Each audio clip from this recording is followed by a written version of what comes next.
Macky Sall va-t-il faire du Ouattara? Début juillet, le président sénégalais, Macky Sall qui a longtemps nourri la tentation ravageuse du troisième mandat, a annoncé avec regret qu'il ne se représentera pour la présidentielle de 2024. En clair, il ne fera pas un troisième mandat, à la grande joie des Sénégalais, Africains et des défenseurs de l'idéal démocratique qui ont salué cette décision sage. Toutefois, certains, instruits par le cas Ouattara qui avait fait un revirement spectaculaire pour se représenter à un troisième mandat, restent prudents. C'est ce que l'ancien Premier ministre malien, Abdoulaye Mega a caricaturé comme l'art de se dribbler soi-même tout en gardant le ballon, ou l'histoire du chameau qui se moque de la bosse du dromadaire. En tout cas, beaucoup sont devenus des Thomas et attendent de voir avant de croire. Au regard des affres que Macky Sall fait subir actuellement à son principal opposant et cauchemar politique, Ousmane Sonko, coincé entre les quatre murs, de plus en plus des gens sont convaincus que le valet est sous préfet d'Emmanuel Macron jouera un mauvais tour aux Sénégalais,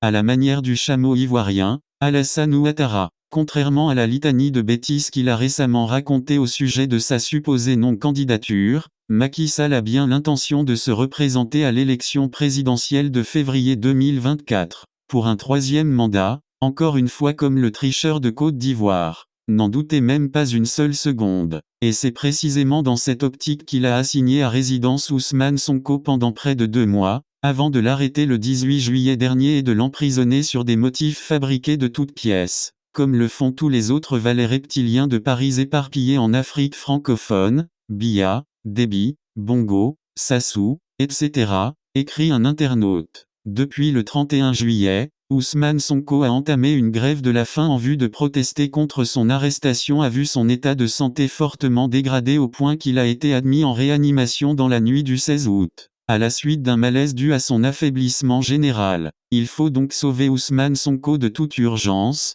lance l'intervenant. De Ouattara à Biya, de Bongo à Sall, nous le peuple africain avons le devoir de nous débarrasser de tous ces énergumènes nostalgiques de l'époque coloniale, et prêts à marcher sur les cadavres de leurs frères pour satisfaire les desiderata d'une puissance coloniale en bout de course. C'est une question de survie pour cette génération. Si nous craignons de les éjecter de leur trône, eux, ne craignent pas de nous tuer à bon entendeur.